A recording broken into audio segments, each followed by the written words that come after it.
And we do have a playbook for each one of them, right? So the way we build our campaigns on Google is similar across everybody else. It's basically um, SKAGs, right? Single keyword ad groups. Okay. Yep. Basically, just buy as many keywords as we have, find as many keywords as we have, slam them into their own ad groups, all match types, turn them on.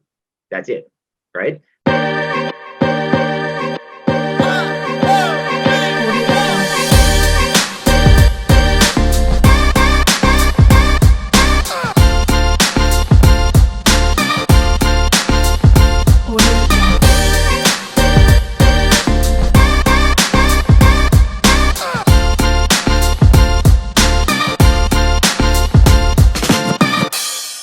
What's going on, everyone? Anthony Paluzzi here, host of the Caller Meetup. I have a super special guest and a very good friend of mine on the show today. I'm really excited to dive into a lot of different things about this gentleman's business, how he runs his company, how he runs lead gen, what he's been doing, all that fun stuff. Before we get into it, I want to introduce my good buddy, known this dude forever. I love this man, David Quiec at Enginefish. David, what's up, my friend? I'm good, man. Thank you for having me on this show. Really good to see your face and good to catch up and connect. Totally. It's great to see your face. I'm surprised you're not wearing your custom vest, by the way. You usually pull off the best vest in the game. That's right. That's right. Well, giving that a rest. It's a little bit colder than usual over here right now, so Okay. got the bigger jackets on.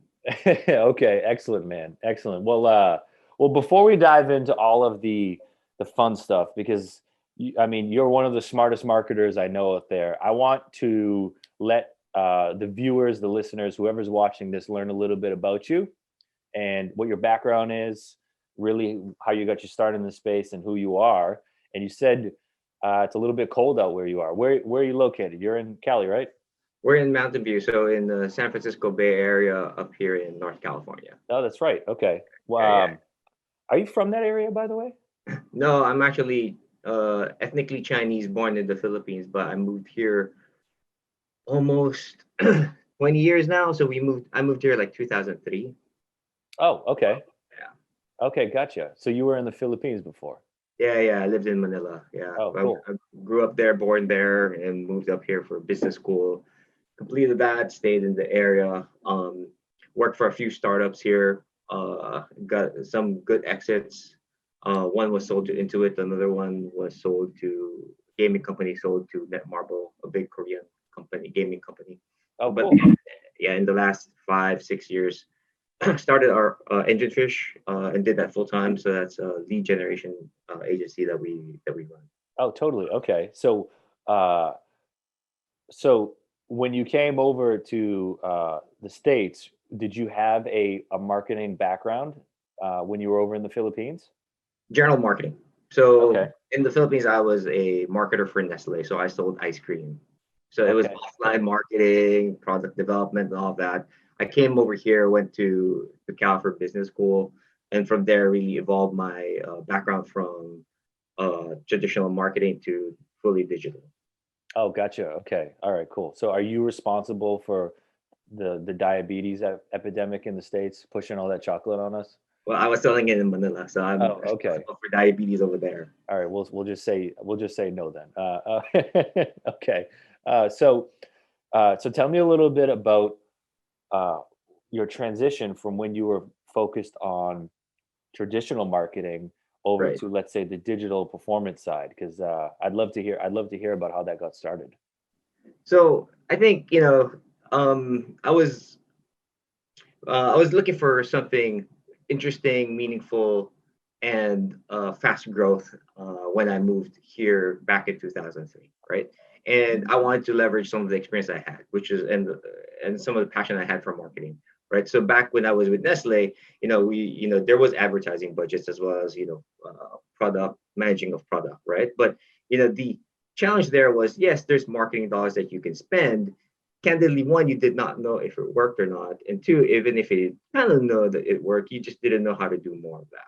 Okay. I think when I moved here, what appealed to me when I started looking into digital marketing, specifically search, was really the metrics that are associated with it. Like you could measure every dollar, and you Yeah. could basically say, well, this dollar came from this specific source, and you can actually spend more on that source. And these other sources did not spend as well, so you could just push that down.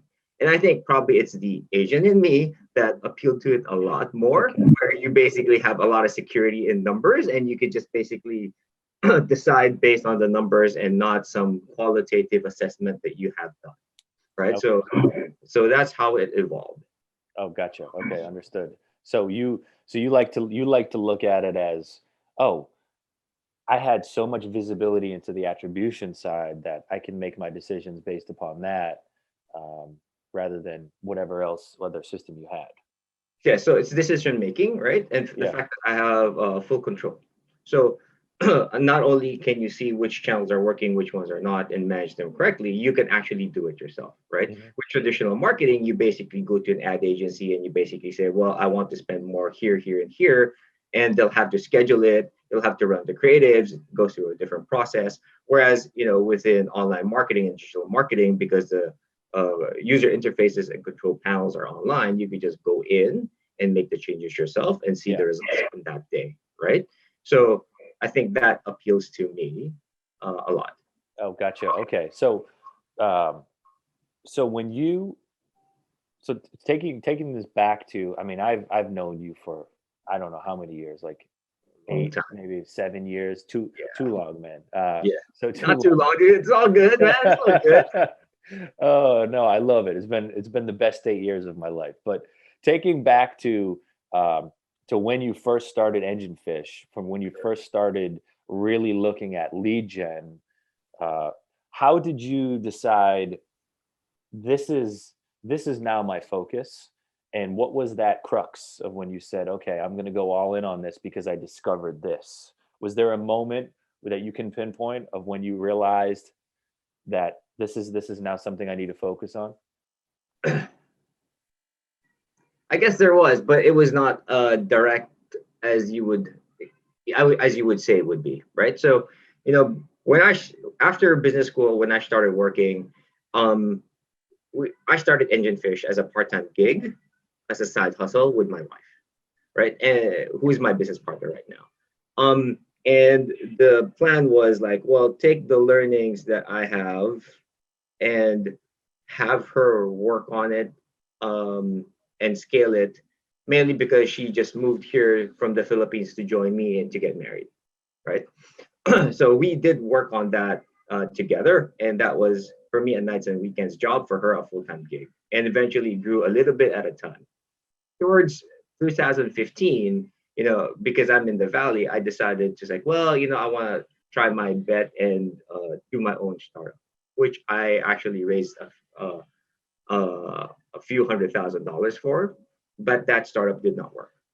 Um, but at the same time, because I left my job and started doing that startup, I also had time to do Engine Fish, and from there, um, Engine Fish, because I had more time to spend on Engine Fish, I had more time to build traction on Engine Fish. Yeah. And from there, like, it grew faster until I decided to say, well, this other company that I wanted to do did not succeed, is not getting traction that I needed.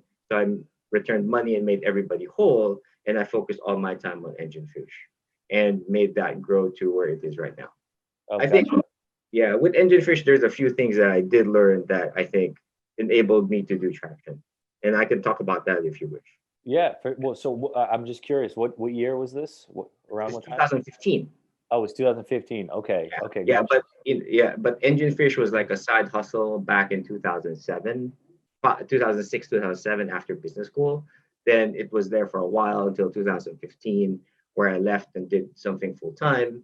Then from there, uh, had more time on Engine Fish, found traction on Engine Fish, and now it's my full time. Oh, awesome. Okay. Okay. Gotcha. Um, Man, I'm trying to remember what year it was when I met you by those payphones. Was that right Yeah, around yeah, 2015? yeah, probably earlier. Oh, okay. All Yeah, right. yeah, So, yeah, yeah. It's so probably this, earlier.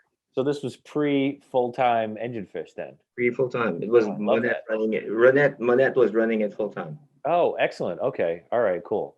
Um, so when you started to get traction, just take me through what that looks like. Because I feel as if or what it looked like for you, because I feel as if when everyone starts to get that aha moment and says, all right, let's pour some gasoline on this, um, and let's take off.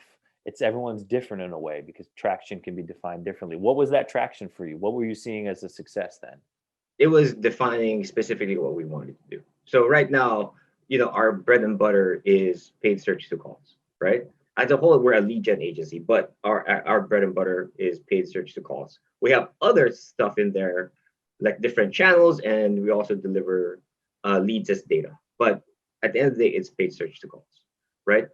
Back in the day, without that clear understanding of what we are, that was hard to just double down on. We were experimenting with with other things, other traffic sources to drive into calls, other traffic sources to drive into leads, and that was a little of a distraction for us. And focusing on what was already working, and you just have to basically say, um, uh, double down and make this grow. We had shiny object syndrome, if you Mhm. right? So that was one. I think second is after we recognize that, okay, shiny object is a shiny object, it doesn't mean it's only interesting because it's the appeal of the unknown, right? I've said that many times to many people. You only like it because you don't know what it is. But the Yeah. moment you understand what it is, you realize it's a shit, right? And you don't really want to do it. And what you actually have right now, you're taking for granted, but it's actually working, and you should actually just double down on. So the Yeah. moment I realized that was when we said, well, how do we grow this, right? So the second thing that allowed us to grow it is um, building things that are repeatable, right? So, Okay. for example, bid management, right? So when we manage our bids on search. We started developing our in-house bidder versus managing bids by hand, right? Where you just go like, well, I feel this keyword should be this number, or I think this keyword should be this number, right? It makes it much easier if you're running multiple tens and thousands of keywords across multiple accounts to basically just download the data, run it through an Excel sheet at the very least that pops out all the bids that you're supposed to do and just put it in Yeah. and just not even think about it. So that type of system and that type of thinking applied to both tech operations and people basically allowed us to scale. Oh, excellent. Okay. So I love that. I absolutely love how you looked at that first because, or not necessarily first, but you took that shiny object syndrome and you realized everything is beautiful. Everything tastes great. But at one point when you're at Nestle eating too much chocolate, you're going to get full. I Right. had to bring it back to Nestle. But Right. so, Right. but I love how you quickly realized, hey, we got to automate this and we have to just let the data tell us what to do, not what these shiny objects are telling us what to do. Right. So I'd love to move right into that. So Sure. because I've known of how, from my perspective, of how you build certain campaigns and look at the opportunity. Most of the time the opportunity is already sought out on your end, but when you look at, and we can just look at it as if it's a new vertical. When you look Sure. at a new vertical or a new campaign or however we want to define that, how do you approach that? So you can first say, is there an opportunity? And then if there is an opportunity, how do you then flip from that discovery phase to automation phase so you can scale? So I think we built the operations and automations to launch any vertical, right? There are rules already into it. It's not like when we do a new vertical, there's customizations that we do for it. There is a formula that we have when we launch a vertical, and that formula is the same across all the verticals that we're in. And we are in a lot of verticals. We easily do like 20 different verticals right now, right? Yeah. Within insurance, home services, legal, and the like. um, the beauty of our system is that you can start with less risk and not be afraid of it. So for example, Okay. if we let's say give me a new vertical to do. Yeah. Let's just say final expense insurance. All right, final expense insurance, right? So um the challenge there is, well, if you're going to launch a campaign there, will the clients be able to, will the campaign succeed given the traffic and the clients that you have, right? So the with us, because there is a system, we will just likely launch it with a set of clients, then see which client works, if at all. And if they do not, we can easily deactivate the campaign and launch again with a new set of clients. Does that make sense? Yeah, So that makes perfect sense. right now, if you think about it, the way people launch campaigns is like, oh, there is a client here, I will create an account and I'll do a one-to-one relationship, build everything from scratch and launch. If that does not work, well, everything is thrown away, right? But if you approach it from, I am selling the lead, the call to a set of clients, right? That I will plug in into my system. So all the calls I'm getting in, all the leads I'm coming in is distributed to these clients, and I can change how many calls, how many leads I can send to each one of them based on their performance. Yeah. Right. Then it makes it much easier, right? No longer do you have to replace the whole landing page, phone numbers if you have a new client, because you have the landing page that sells your product, sells you. You have a phone number that is for you that forwards to everybody else, right? Yeah. So that system allows us to keep running. If like we start with 3 clients, they do not work, we shut the whole campaign down. We eventually can do a sales process, find 3 more, run it with them. If they're fine, if we succeed with them, then we can keep on continuing. And the thing is, the data that we collect with all the 6 clients together basically informs our the funnel improvements and the traffic improvements that we do, relative to each of those changes. We will know which one is better than the others, allowing us to just simply improve over time. I love that. That's great, man. So you literally take how part of your formula is how many clients do we have to take these, because Correct. that's relevant to how you can scale that campaign and pivot and change it, rather than just set up that one-to-one, which Correct. if one end if one end fails, then the whole thing tumbles down. Correct. I mean, not all clients are made equally, right? Some clients are better than the others, can monetize better than the others, have a better sales team than the others.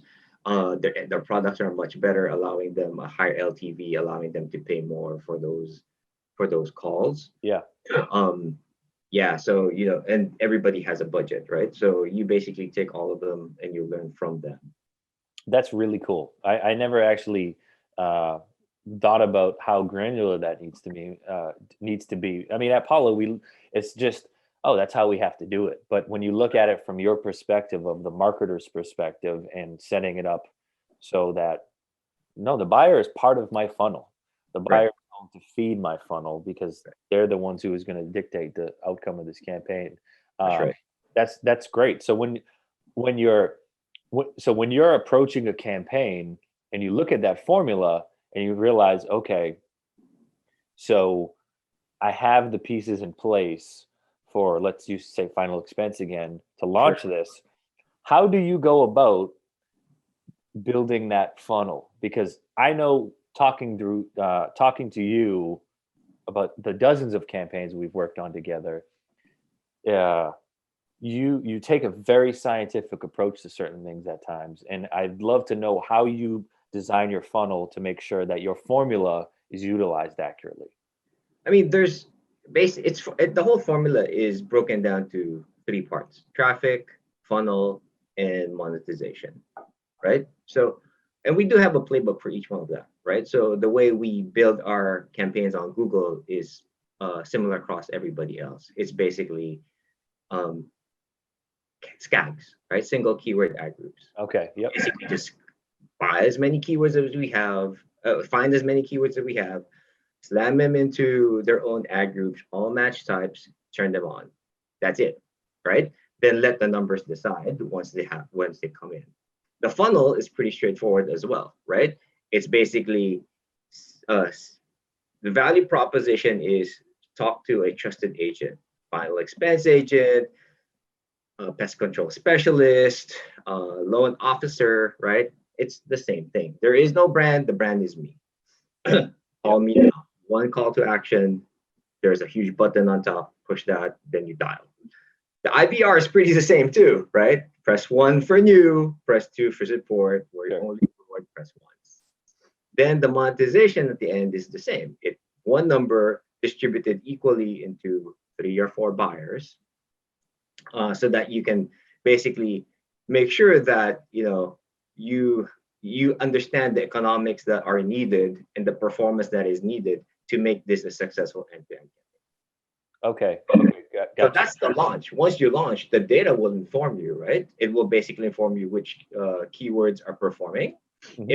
It will basically say, well, is my funnel cleaning it up properly, right? So in certain verticals, there's age requirements like Medicare, right? So you might have to move from a press one, press two to actually an age question instead, right? Yeah.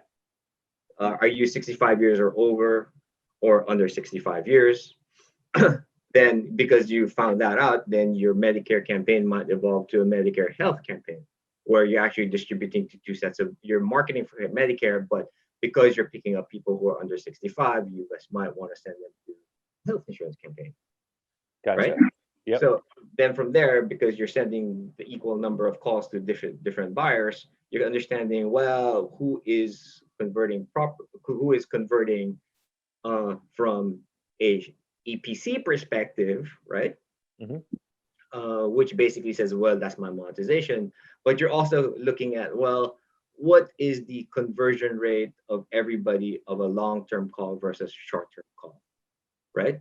Because basically that's a signal for durability. Yeah. So if your middle of the pack guy, EPC guy is killing it on 10-minute calls, right? Or that's what we use for long duration calls. You know that's the guy that's going to be durable, right? Okay. So you send him most of your calls and you try to make the campaign work on that EPC. Oh, okay, gotcha. So you take, if you have 4 buyers, buyer number 2 they may just be that solid foundation that helps keep the rest of the campaign solid. Correct. And then you base everything off that EPC and optimize Correct. against that. Oh, okay. Correct. And you understand that's the solid guy because of his long duration calls, right? Yeah. You know that he's probably selling, or he's the guy that's likely selling among all your buyers, because a lot of his calls are going at the long duration. Yep. So you basically say, well, he's probably my foundation, and you can start centering and focusing on him and working deeper with that person. Oh, excellent. Okay, gotcha. And then I assume you may have just very high, like premium buyers, but those buyers necessarily are just,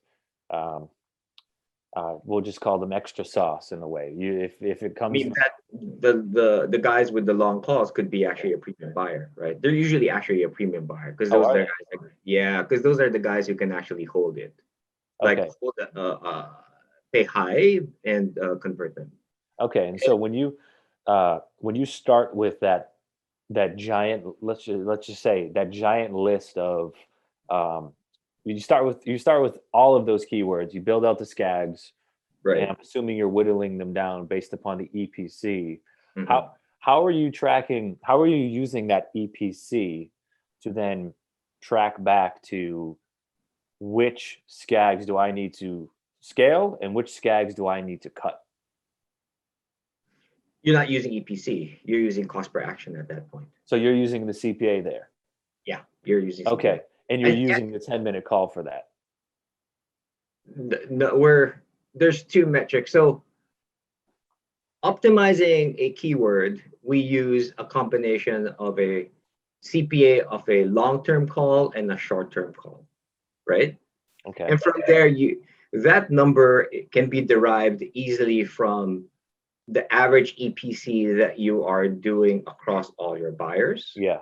Weighted by any durable buyer that you expect that you're seeing. Okay, gotcha. So Right?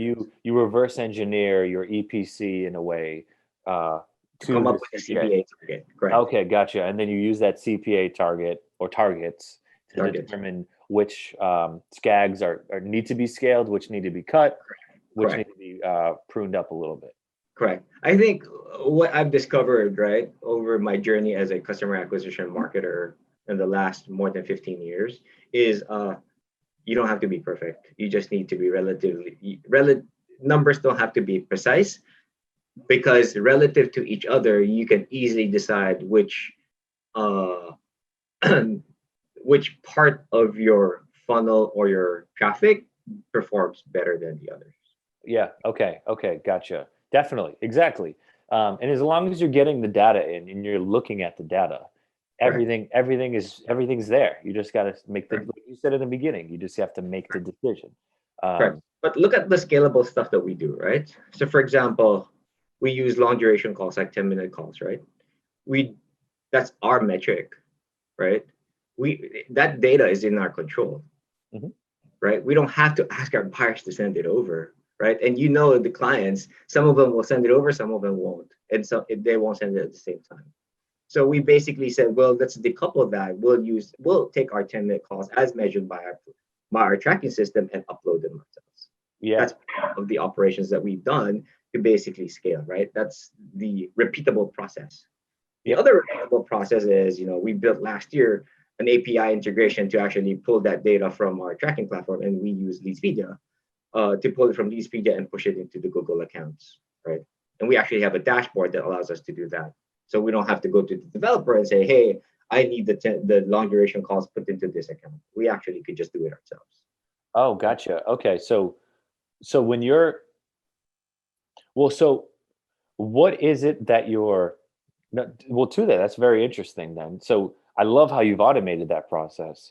Um, if you're you have the data, I guess you have a set of data on the Google ad side, mainly durations, because if you set those conversion actions up. But Yeah, when you're but that's a short-term duration. You can only measure one of those out, right? You can't measure right, two of them for each campaign, for each keyword, right? yeah. So then you're taking. So what type of data are you taking from, um, let's just say the Leadspedia side, or what is the client giving you that's loaded into Leadspedia that is then, oh, they're not giving you anything. No. Okay, so then you're taking the durations from Leadspedia and then Yes. APIing them into Google Ads based upon Correct. those. Okay, Correct. With the assumption that the long-term duration calls is a proxy for sale or a yeah, qualified or SQL, sales qualified lead, yep, right? Or a lead that's likely to become a sale. yeah, gotcha. Okay, and so And yeah, go ahead. each keyword relative to each other would have a different percentage of all the uh, phone calls that they convert that becomes a long duration call, that you can basically rebalance your bids to account for that and deliver more of those long term duration calls. Gotcha. Okay, cool. So then I mean, that sounds like it's part of the sales process too, where you need to understand with your client, what should I'm marking this as X. This is how I'm measuring success for you. The more information you give me on what a sale would look like on a duration basis helps me then pivot around that. It does help, but at the end of the day, the process is the process, right? Because, I think across all clients, a 10-minute call, right, is a good enough signal for success, Yeah, that's true. right? Mhm. So if you go and basically make uh, these customizations, then over time, it becomes less repeatable and harder to manage, right? Yeah, I get that. Yeah, especially if you have a formula built. I mean, a 10-minute call shows a great amount of intent. That's right. Yeah, and then from there, it's if you can't necessarily pivot around a 50-minute call or even like a signed sale in some way, because some of that's out of your control. That's right. You're not closing that call. Right. Yeah, I like that, and it's And like you just said, it's easily repeatable. You have a Right. system, optimize around that. Right. And even if the client could basically say, well, average call of a sale is 20 minutes, right? Mhm. The 10 minutes will basically still, delineate the better keywords than the other keywords, right? Because if you have a keyword one delivers more 10-minute calls than keyword two, then you're likely to say, well, that keyword one is going to close more sales than the other one. Yeah. Right? And you could just accordingly. You won't know the precise CPA of that keyword, but relative to everybody else, you kind of know that it's better. Yep. I agree with that. Yeah, exactly. Uh, so you've got these systems in place and they've been working and they've helped you grow Enginefish to where it's at now. Yep. What are some of the things you're focusing on in 2021 around either your system, your outlook on where you want to market? What are some of the things that are coming around the corner for you?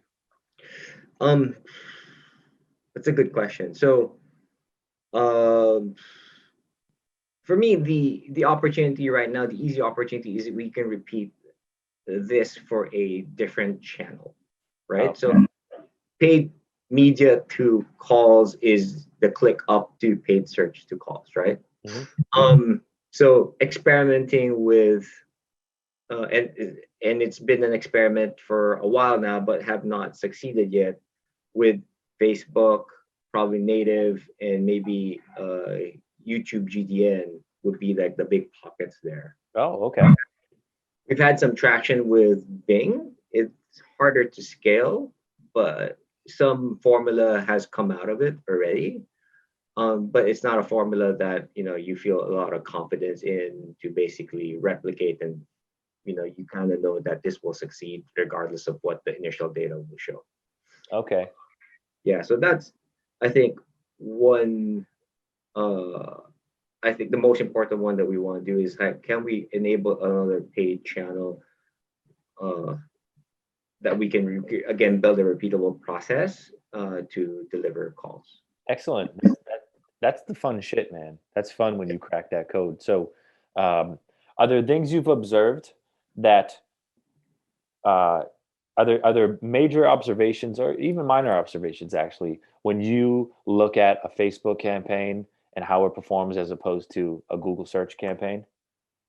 Yeah, so I think Google search or search itself is a beast on its own, right? Because Mhm. the intent is already baked into the search, right? So you could be more numbers driven, more analytical onto it. Well, with the others, you do have to be more creative, right? So Right. there is a lot more marketing. The ad creative is has a lot more weight when doing Facebook, YouTube, or native. And I think you have to figure out what is the right funnel for that, right? Is the funnel a straight click to call, or is it a lead form to an outbound dial, right?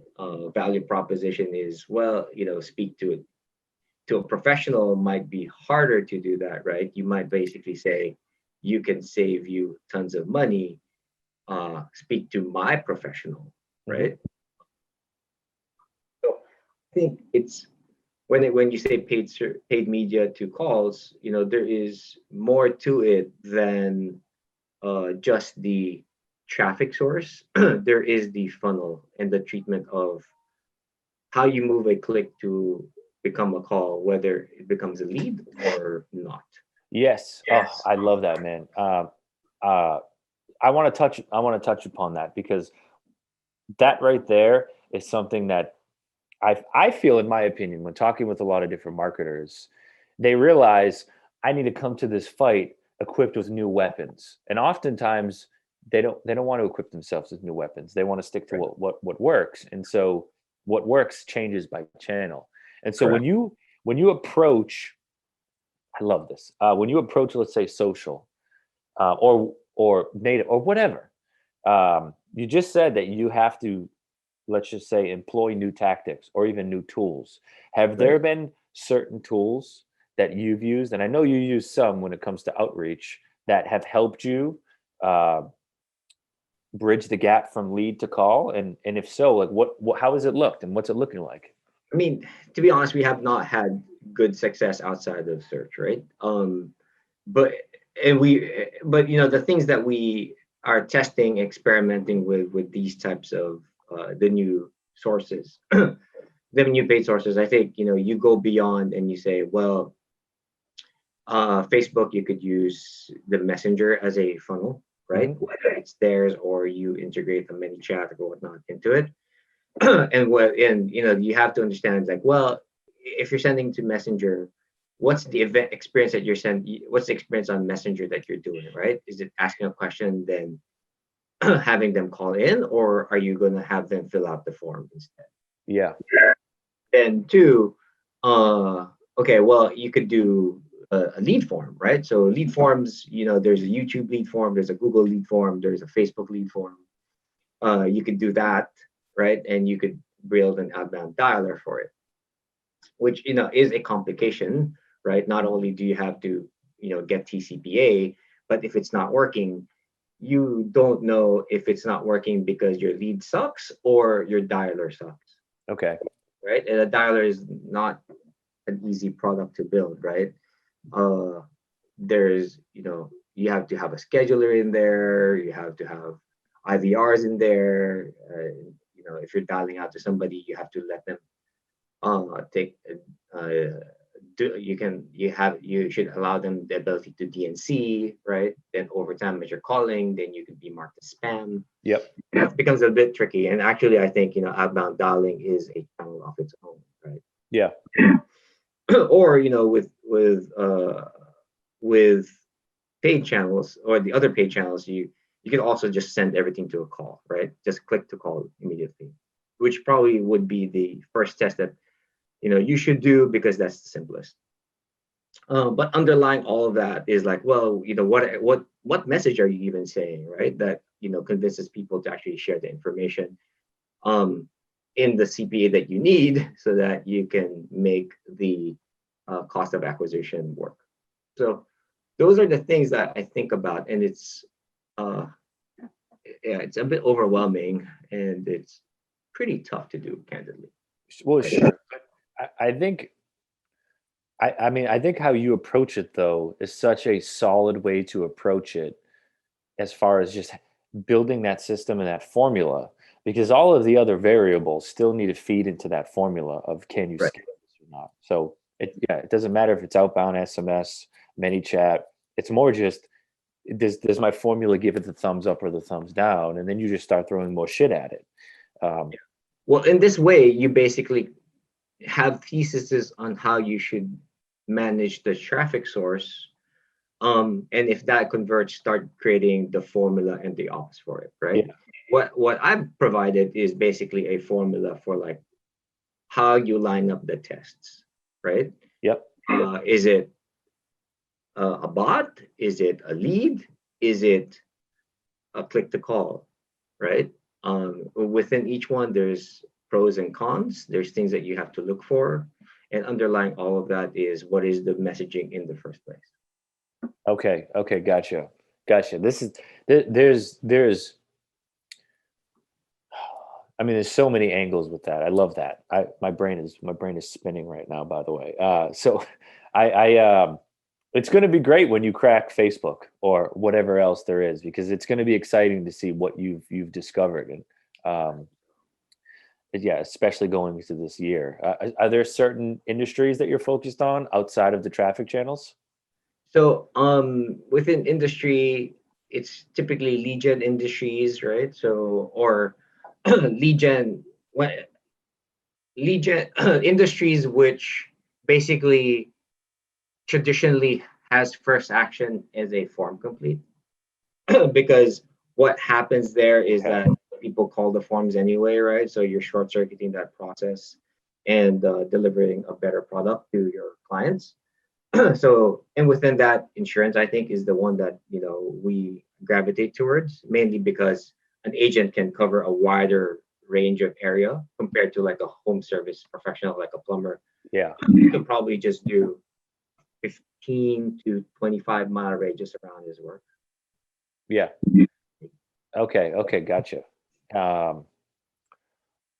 So are you, I just lost my train of thought. No, you just answered that. So we're coming up on about an hour, my friend. I wanted to take a bit of a pivot Sure. and just ask about how you stay on top of different trends, how you stay on top of different items, and really where you gain your knowledge to try new things. Are there certain blogs?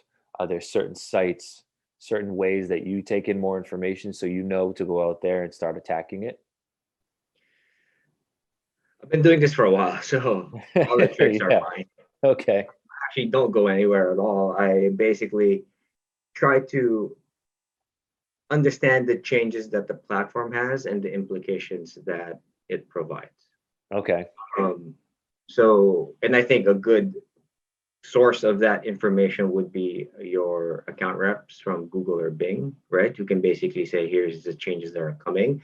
Then from there, you can insinuate what they actually want to happen, right? Yeah. So, I mean, a good example of that would be like exact match getting broader, right? For Google, that happened a while back now, but that actually has a lot of implications in the campaigns that you're building, right? Because your exact match terms will start getting more traffic, and you just have to watch what that traffic says. Right. New keywords, and those new keywords we've seen in certain instances are actually not good. So you have to basically do a cleanup of all of those of the new traffic sources, the traffic terms that are coming in to ensure that it's better. Yeah. Okay.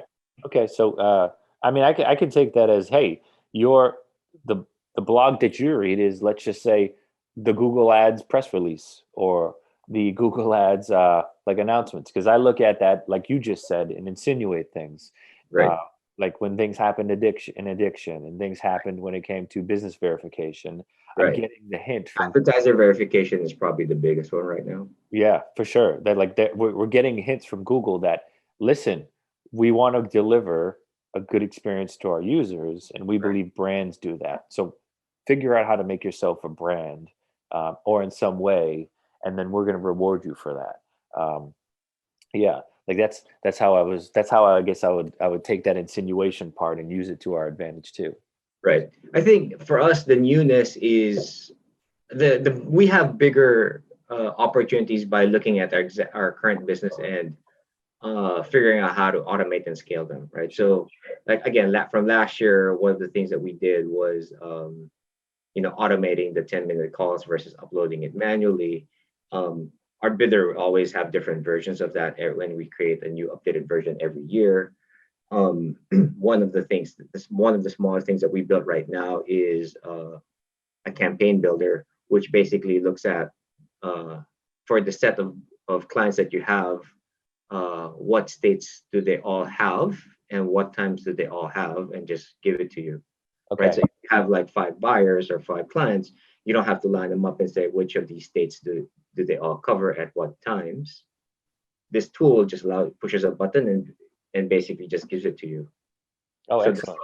right, then the second part to that will, can we automate that to plug into Google so that when we make changes on our client list there, it automatically pushes into Google and makes the changes on their end. Oh, that's great. Okay, Right. that's huge, especially as you scale up your client base.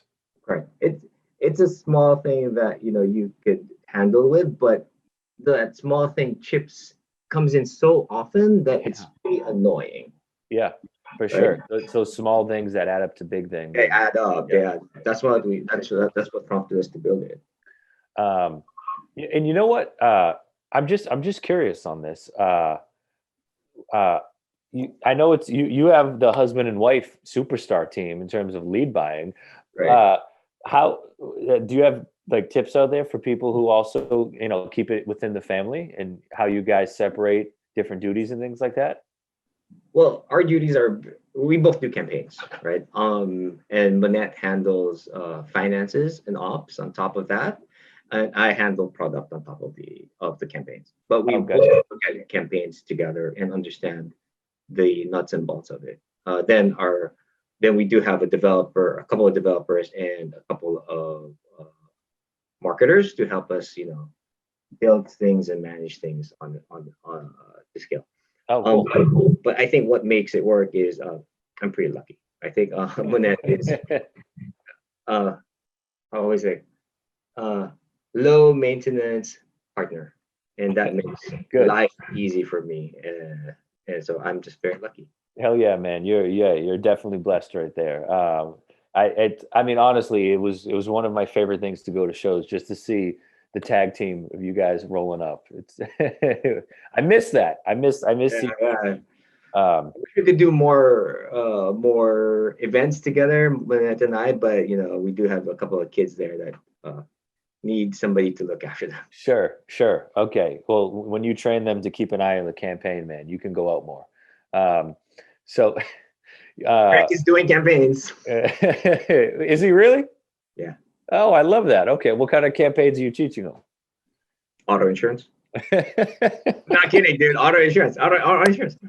I love this so much. Tag your dad. Okay. All right. If anyone needs a building referral to a good affiliate out there. All right. That's fantastic. The last question I have before we wrap this up, man, is around systems and actual tools. I know you mentioned Leadspedia. Are there other systems or tools that you recommend to help individuals scale when it comes to this? So, Leadspedia does a lot of heavy lifting. I think at the end of the day, it's a call tracking platform. Will do a lot of heavy lifting, mainly because of the two key features, right? So one is IVR creation, right? So IVR moves to you, and you have control of it, and you can test different parts of it. Into call distribution. So the calls, once it's qualified by the IVR, you can control how much goes to where, and because of that, it frees you up from a lot of things, right? So, but that can be provided by a lot of other platforms like Aringba and Voca and whatnot, right? So it's up to you to choose which ones you want to use or not. We use Leadspedia because it also has the ability to distribute leads, right? So data. And that helps a lot, and that was the initial reason why we went with them before. That we stumbled upon the KitCast feature that of calls, so we ended up using them for more calls. The other part is actually Twilio, right? So we do build a lot of things in-house. So we use Twilio to hit Leadspedia APIs and hit Google APIs to basically run a different set of tools. Okay, gotcha. Set of features, yeah. Okay, I think this is the same thing I hear so much, is that affiliates will think, I'm just one person. Why would I need a call tracking system? That call, like you just said, that call tracking system is crucial to everything. For you to be able to set up a system that's scalable, to set up insight into your attribution, everything. Right. So I love how you're using all that. Are you just building your pages on HTML or WordPress? Yes. Okay. We're not using WordPress. HTML. Okay, cool. HTML or on a GoDaddy server. Oh, excellent. All right, easy enough. That's plain and simple then. Well, David, man, I could talk to you for hours, for real. I mean, I'd like to make the next conversation in person, but we'll see how that turns out. Maybe our hair will be even longer next time. Yeah. Maybe you'll have more marketers that are also your own on your team. Right. But this was awesome, man. If anyone watching this wants to reach out to you, what would be the best way they can connect with you? You can email me at hello@enginefish.com. Okay. All right, cool. All right. Well, David, dude, this was awesome. I can't wait for the next one. I really appreciate you taking the time. This is super insightful. I learned some things, and I hope some people watching learned some things too. Awesome. And I appreciate you having me on your show. Thank you very much. Awesome, brother. Yeah, you got it, man. I'll talk to you soon.